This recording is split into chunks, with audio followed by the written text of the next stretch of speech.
something that looks a lot different and a lot more exciting, Donkey Kong Bananza. John. Wow. Now, this was the highlight of the show for me. As a 3D platformer fan, of course, I'm always excited for something.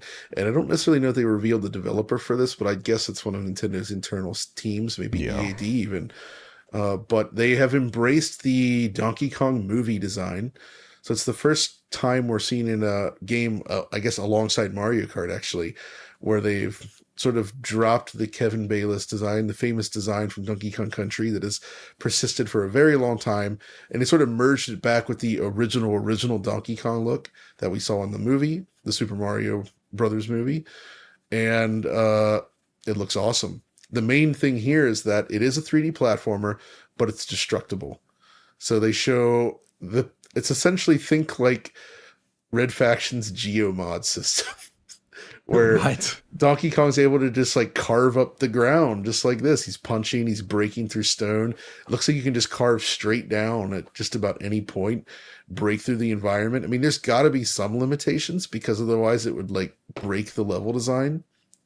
But it seems fairly free form, and everything we can see on it looks awesome. There's even side-scrolling sections as the minecart areas, and it's all targeting 60 frames per second, though not perfectly hitting it, I would say. I guess that VRR screen could come in handy there. So visually speaking, like it feels like an extension of Switch. Like it's definitely in a boost over Switch, but it's not that far away. I think where they're leveraging the new hardware here is they're just doing things at a very large scale with a lot of destruction and like the ability to just destroy the world as Donkey Kong, making it something that probably would not have been feasible on the original Switch. Okay, so Oliver, you've done some pixel counting on this one, right?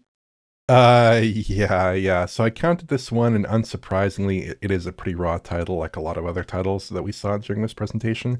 And it did count across a few shots at about 1080p. So that would be 1080p 60. So like, I think this is one of those games. It does look kind of very Nintendo EAD-ish in terms of the engine technology, perhaps. Looks kind of like Super Mario Odyssey in particular. That's the title that it reminded me of. But yeah, in terms of the technical details here, we're not, it's a more conservative upgrade over Switch in some of these respects, again, with respect to resolution and frame rate and things like that. Although I think if you did see a title anything like this on the Switch, it would probably not be running at anywhere near this resolution or this frame rate is what I would suspect.